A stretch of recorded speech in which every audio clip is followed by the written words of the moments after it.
Did we just witness the greatest wrestling match ever? The answer is no. But I am going to be completely honest. I'm not gonna be a dick. I will admit the match was indeed good. It was a good match. It wasn't the greatest, but it was good. Did it live up to the hype? Maybe.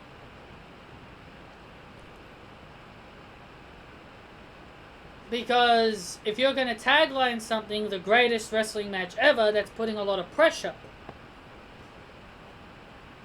on two guys like Edge and Randy Orton. But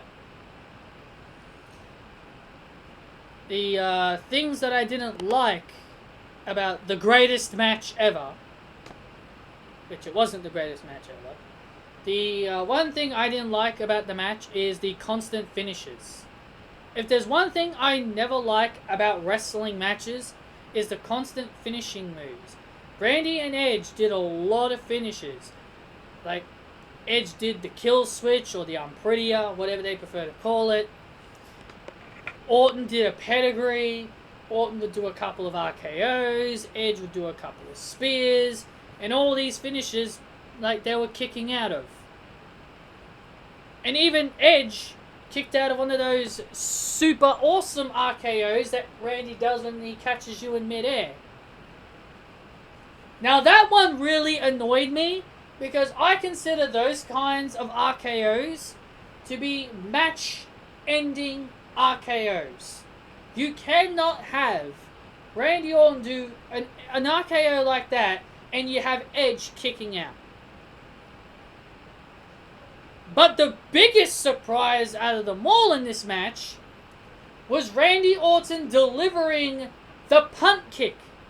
A move we have not seen since 2009. We have not seen Randy Orton do the punt kick since 2009. That's how long it's been. That's how long it's been since we saw Randy Orton do the punt kick. I don't know if this is a permanent thing, or if this was just a one-off agreement that he used the punt kick. But if he does bring back the punt kick, I'd be all for it, because it was definitely...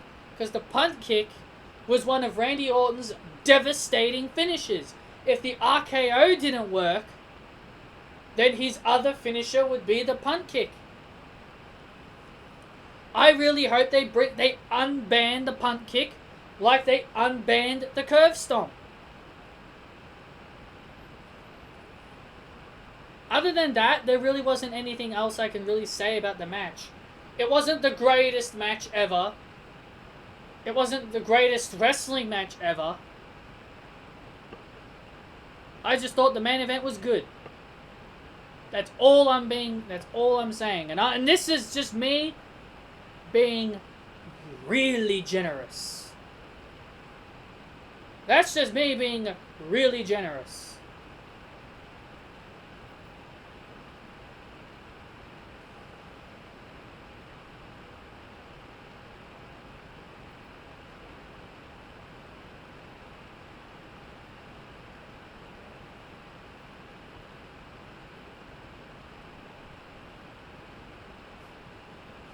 So let's start from the top.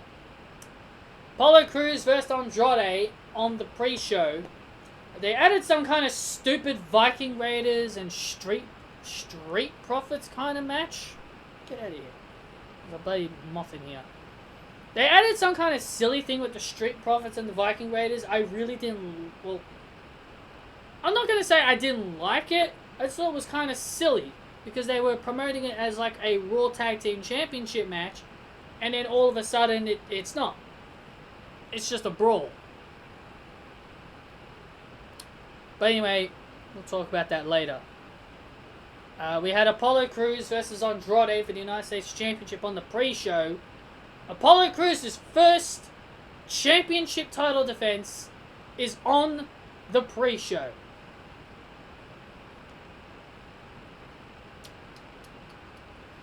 Not a happy chappy. Not a happy chappy.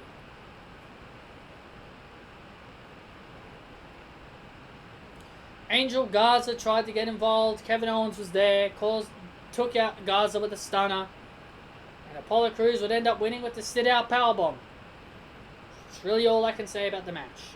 Glad Apollo won. First match on the main show was the role models, Sasha and Bayley, defending the Women's Tag Team Championships against Bliss Cross and the Iconics. This was a good opening match. To me, this was the best match on the show. To me, this was one of the best matches on the show. And I love that Sasha and Bayley won. And you know what made this better? Sasha Banks got the pinfall on Alexa Bliss. So the curse is over. The Sasha Banks can't defend a championship curse has finally come to an end. This means good things for Sasha Banks. This means all but good. Justice for Sasha is coming. I feel like her justice is coming. She's beaten Alexa Bliss 4 times this year. 4 times alone this year, she's beaten Alexa Bliss. Justice is coming for the boss.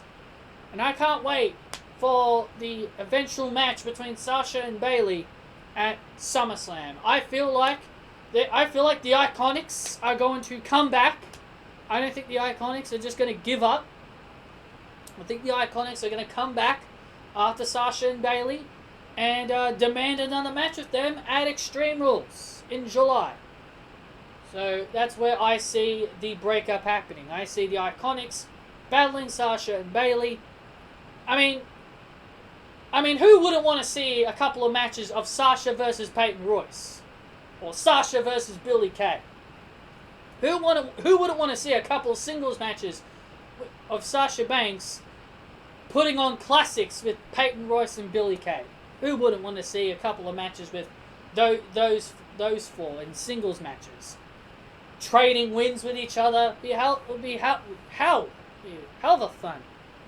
As for Alexa and Nikki, I feel like it's time for them to break up. I feel like what they should do next with them is the breakup angle. I'd have Nikki Cross turn heel on Alexa Bliss. I think Nikki Cross would benefit from the heel turn. And I think having Nikki Cross as the one that turns heel, I think it'd be better, because then you can give Nikki Cross the psychotic character back. I know Alexa Bliss is better as a heel, but I would rather Nikki Cross be a heel because I like the psychotic character she has when she was Insanity. So Sasha and Bayley retain. Glad to see that their title reign isn't just transitional. And Bayley dos straps.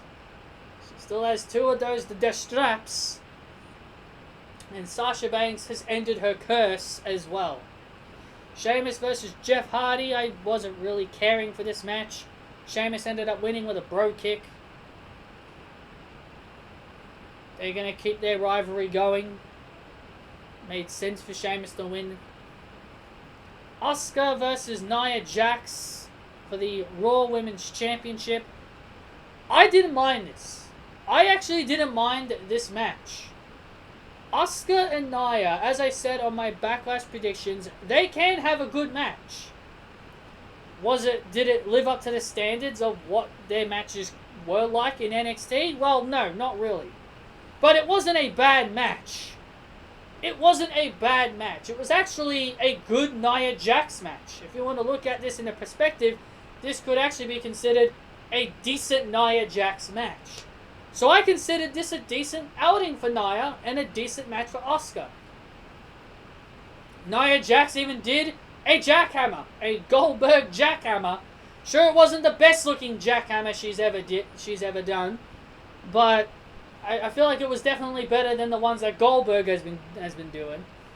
And I actually respect Nia for actually doing that, because at least she's actually trying to expand her moveset. Unlike Alexa Bliss, who only does slap, knee, DDT, twisted bliss. While Nia Jax actually expanded her moveset a bit more. I don't know what happened to the Rampage. Nia had Paige's finisher.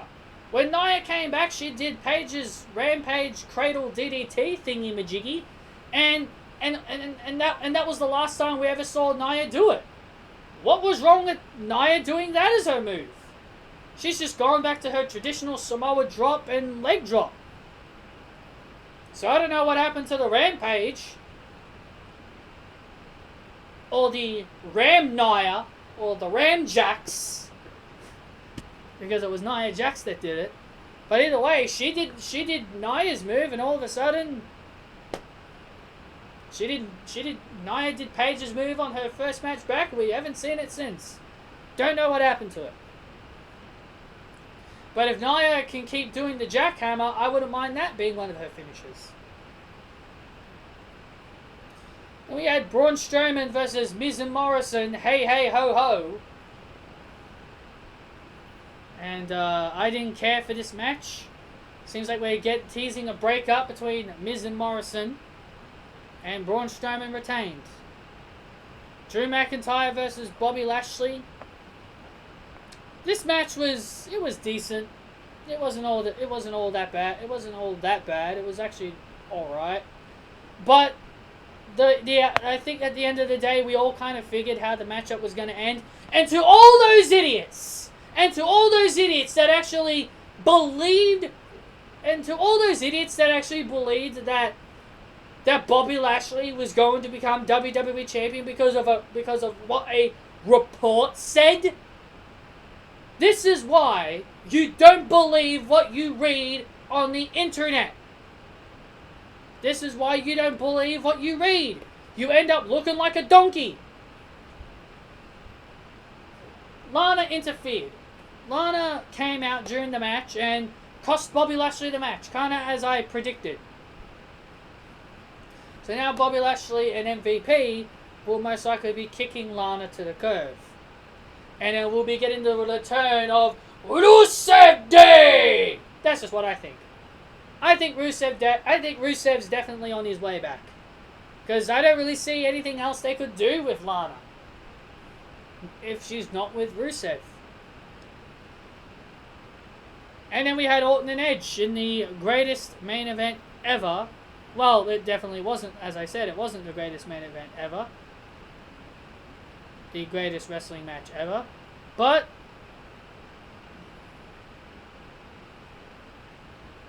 it was definitely a good match.